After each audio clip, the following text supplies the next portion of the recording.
एकांत में छोटी सी फूस की झोपड़ी बनाकर अहरनिश कृष्ण नाम जप रहे थे। उस समय बादशाह यवन ही था और वहां के बड़े बड़े काजी अधिकारी यवन ही थे। भारी अत्याचार उन लोगों का था, यहां तक कि उनके धर्म के विरुद्ध कोई चू नहीं बोल सकता था। सत्ता थी। अब जब वहां काजी को पता चला कि रात दिन ये नाम जप करता है और यवन धर्म से इसका जन्म है, तो उनके मन में आया कि इसको दंड दिलाया जाए कि बड़ा इसका सम्मान हो रहा है। काजियों का ये समझो एक तरह के वो बादशाह ही होते थे, बादशाह उन्हीं के इशारे से चलते थे। गोराई नाम का एक काजी था जो बहुत ही कठोर और कर्कश स्वभाव का था। हरिदास जी का प्रभाव देखकर वो ईर्ष्या से देखता। मतलब कुछ लोग ऐसे देखते हैं कि बस उनके पास जो है वो भस्मासुर वाली ताकत नहीं है कि हाथ धर दे भस्म हो जाए, नहीं तो भक्तों को वो भस्म ही कर दे, ऐसी दृष्टि होती।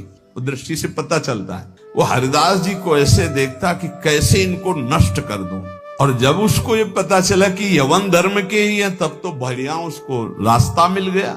हरिदास जी का प्रभाव दिनों दिन बढ़ता चला जा रहा था। उसने विचार किया कि यवन धर्म के होकर के हिंदू धर्म का नाम ले रहे हैं, ये तो कुफ्र है, काफिर है। ऐसा काजी ने विचार किया। इसे बादशाह के सामने पहले पेश करें, फिर इसको दंड निर्धारित करें।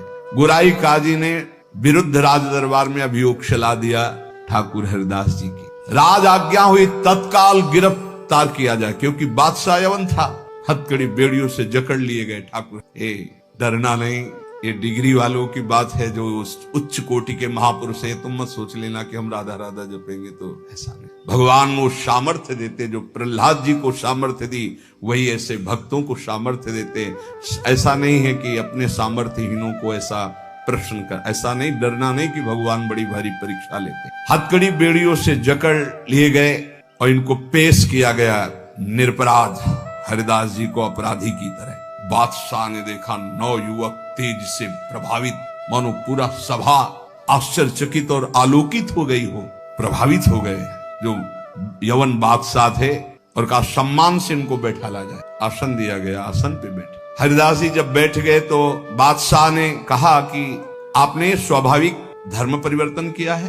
तुम्हारा जन्म तो मुसलमान के घर में हुआ है और ये तुम्हारी, जैसे अपने भगवान का नाम लेते हैं तैसे अपने भगवान का नाम लेके बोले कि तुम्हारी तो कृपा ही जो है, जो यवन धर्म में तुम्हारा जन्म हुआ।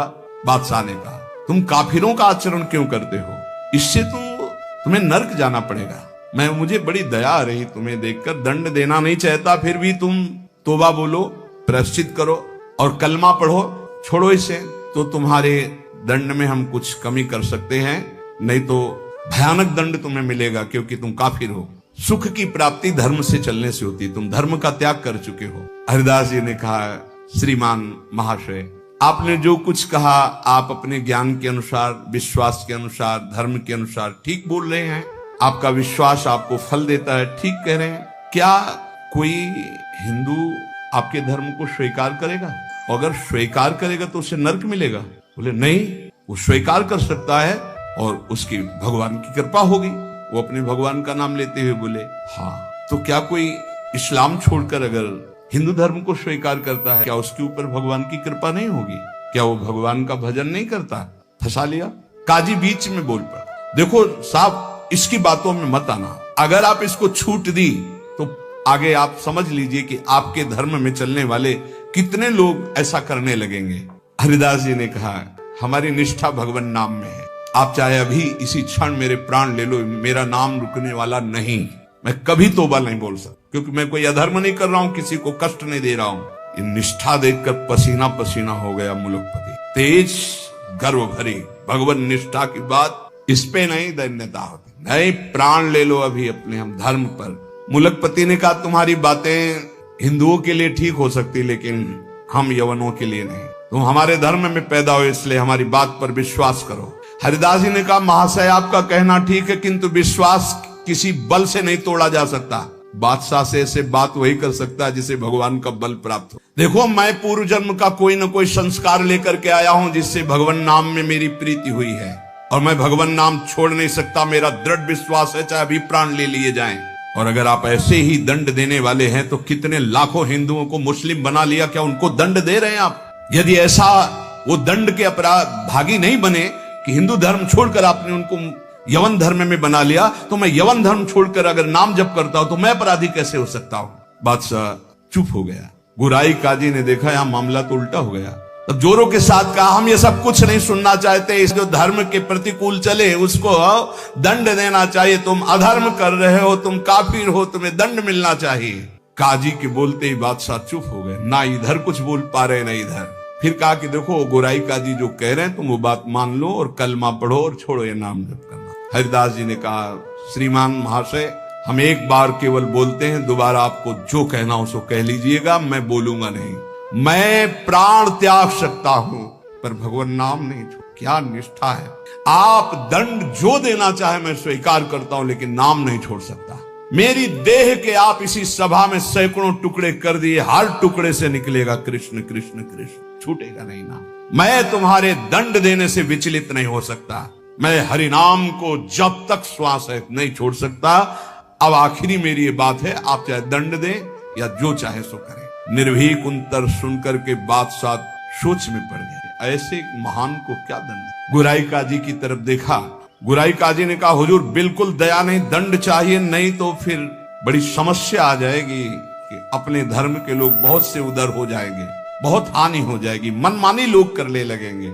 मुलकपति ने कहा, सही पूछो तो मेरे में हिम्मत नहीं है। तुम बोलो दस्तखत हम कर देंगे, क्या दंड दिया जाए तुम बोलो दस्तखत कर देंगे, लेकिन हिम्मत नहीं कि मैं दंड निर्धारित कर सकूं। गुराई काजी ने कहा, हुजूर मेरी जो अंदर बात आ रही, इसको ऐसा दंड देना चाहिए कि पूरे विश्व में कोई भी इनके विपरीत आवाज ना उठा पावे। क्या क्या दंड निर्धारित किया जाए? प्राण दंड, वो भी ऐसे सीधे प्राण दंड नहीं, 22 बाजारों में कोड़ों से मार मार कर बेत और कोड़ों से इसकी जान ले ली जाए,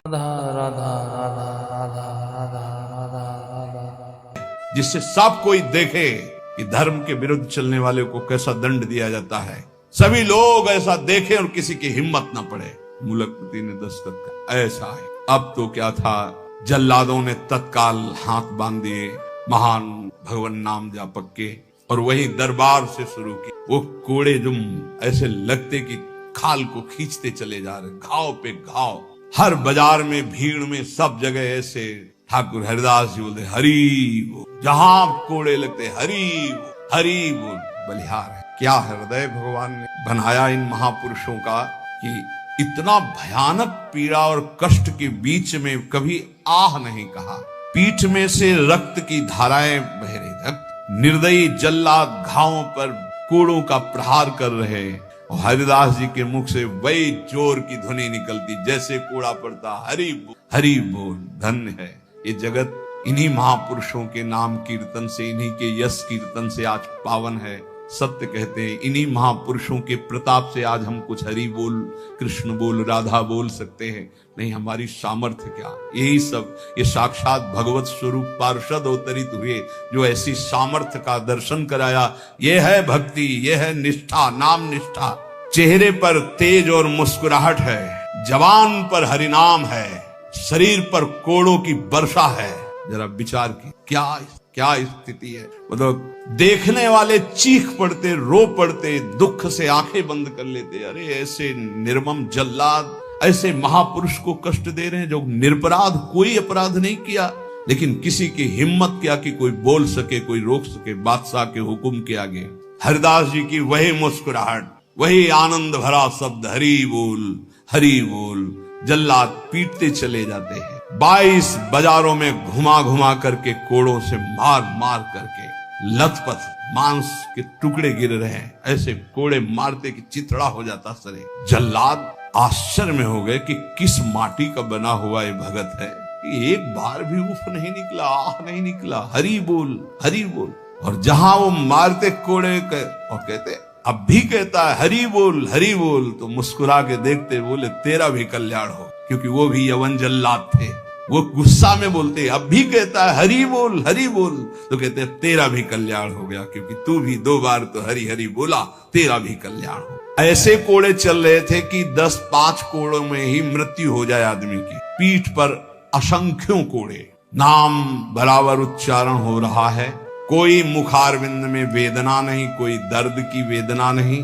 हरिदास जी बीच बीच में भगवान से प्रार्थना करते जा रहे हैं, प्रभु किसी का दोष नहीं, नाथ किसी को दंड, न इन जल्लादों, न काजी को, न बादशाह को। प्रभु मेरी प्रार्थना है, किसी को दंड। प्रभु से बात कर रहे हैं, जो दंड दे रहे हैं उनके लिए वो उसी समय भगवान से प्रार्थना कर रहे हैं कि इनको किसी को कष्ट, क्योंकि पता है प्रभु ये सब भूले हुए लोग हैं, इनके अपराध को आप कभी मानना ही नहीं कि अपराध। कैसे कृपालु भक्त, जिनके ऊपर प्रहार हो रहा है वो प्रभु से प्रार्थना कर रहे हैं, प्रहार करने वालों को कष्ट मत देना प्रभु। ये बेचारे हैं, ये भूले हुए हैं। महात्मा हरिदास जी आखिरी में हरि बोल कहकर मूर्छित हो गए। उन जल्लादों ने देखा कि नस नाड़ी में कोई धड़कन नहीं, अब ये पधार गए।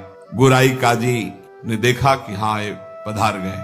सहमति हुई कि अगर इसको जमीन में दफनाओगे तो उत्तम गति होगी उनके अनुसार, इसलिए इसको गंगा में फेंक दो। गोराई काजी ने कहा अगर कब्र में हमारे धर्म के अनुसार तो फिर इसे बहिष्ठ स्वर्ग की प्राप्ति होगी, वो मैं होने नहीं दूंगा, इसलिए इसको गंगा में फेंक दो। फेंक दी। जे ही पतित पावनी भागीरथी का स्पर्श हुआ, मुख में गंगा जल गया तो जैसे अमृत गया हो। और तो गंगा के प्रवाह में गंगा जी गोद में लेके जा रहे, डुबो नहीं रहे। अब उनको चेतना आई कृष्ण। गंगा जी धीरे धीरे उनको अपनी लहरों से, गंगा जल के स्पर्श से सारी जो वेदनाएं थी, घाव थे, उनमें बड़ी शीतलता। हरिदास जी को चेतना हुई और बहते हुए जब किनारे लगे तो लोगों ने उनको उठाया और फुलिया के समीप उनको गोद में लेकर के ले गए, जहां उनकी पहले कुटिया थी। चारों ओर ये बात तो फैली गई थी। हरिदास जी के दर्शन के लिए भारी भीड़ इकट्ठा हुई। हरिदास जी बैठ करके कीर्तन कर, क्या देह है, क्या स्थिति है। इसलिए जैसे भगवान अनंत, उनके भक्त की महिमा अनंत। गंगा जल के स्पर्श से सारे घाव खत्म हो गए, किसी औषधि की जरूरत नहीं पड़ी। चमत्कार। जब बादशाह ने सुना कि वो जीवित हो, नाम कीर्तन कर रहे हैं, तो विश्वास ही नहीं हुआ गौराई जी को कि ऐसा हो ही नहीं सकता, ऐसा बिल्कुल नहीं हो सकता, क्योंकि कुछ बचा ही नहीं था, इतनी उनकी मार मारी गई थी, ऐसा हो ही नहीं सकता।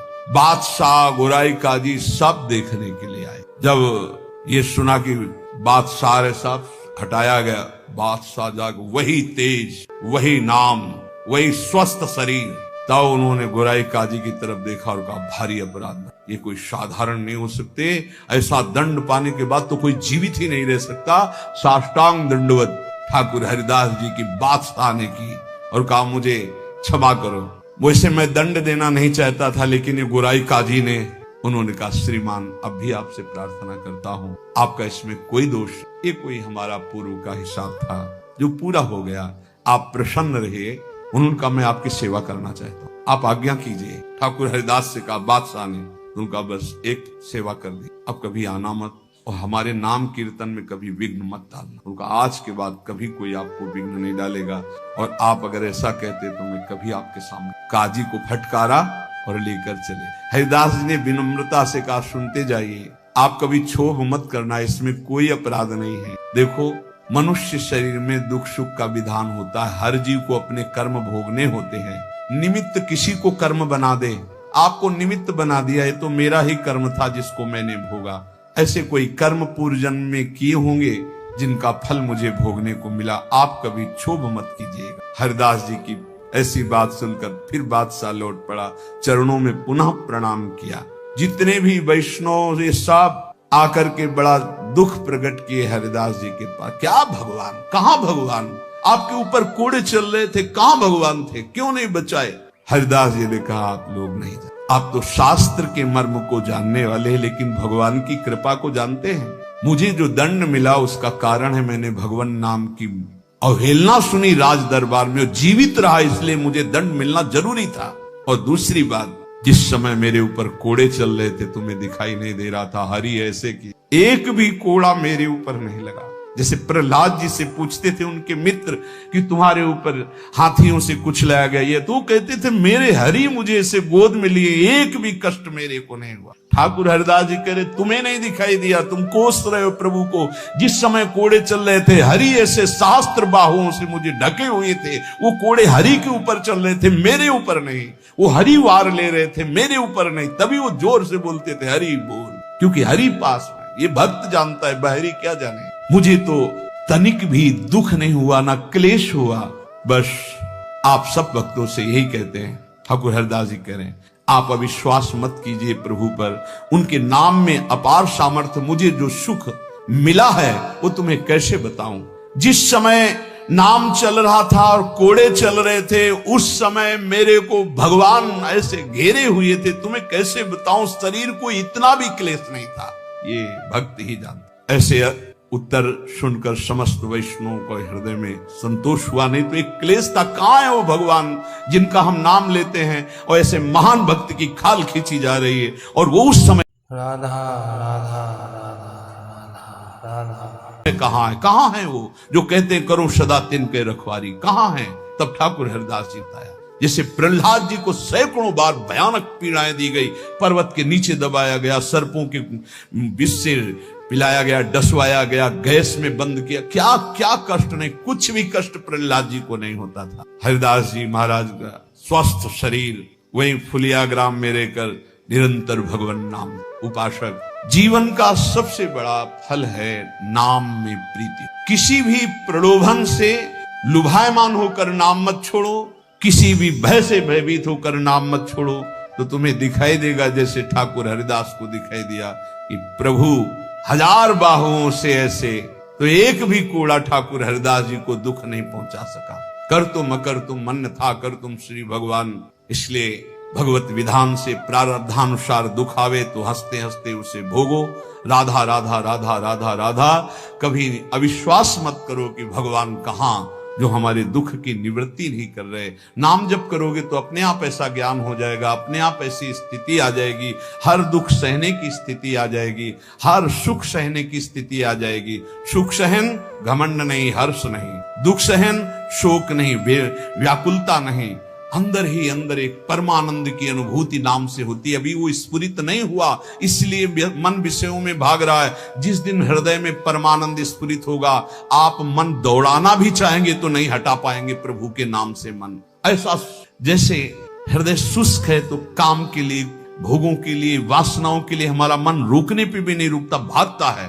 और जिस दिन निज सुख मिलेगा, भगवदानंद मिलेगा नाम जप से, उस दिन आपके सामने भोग सुखद होंगे संसारिक, और आपको भोगने की इच्छा नहीं होगी, और आपको भोग के लिए प्रेरित किया जाए तो भी आपके मन में घृणा ही होगी, इच्छा ही नहीं होगी। वो निज सुख है। वो जिस समय स्फुरित होता है तब वो त्रिभुवन विजेता हो जाता है। कोई भी लोकांतर का भोग उसे प्राप्त नहीं कर पाता, और वो सुख नाम से मिलता। नाम जपते जपते परमानंद का अनुभव होता है, दसों दिशाएं आनंदमयी हो जाती हैं। भाव कुभाव अनख आलसहु, नाम जपत मंगल दिशि दसहु। इसलिए भाव बने ना बने, श्रद्धा बने ना बने, नाम शुरू करो। ऐसे पकड़ो कि नाम ना छूटे, चाहे प्राण छूट जाए तो जन्म जन्म की बिगड़ी बन जाएगी।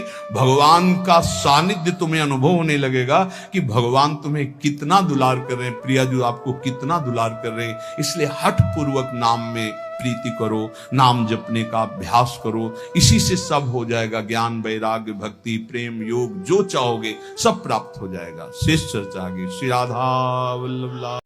राधे राधे। जय श्री हरि वंश। राधे राधे।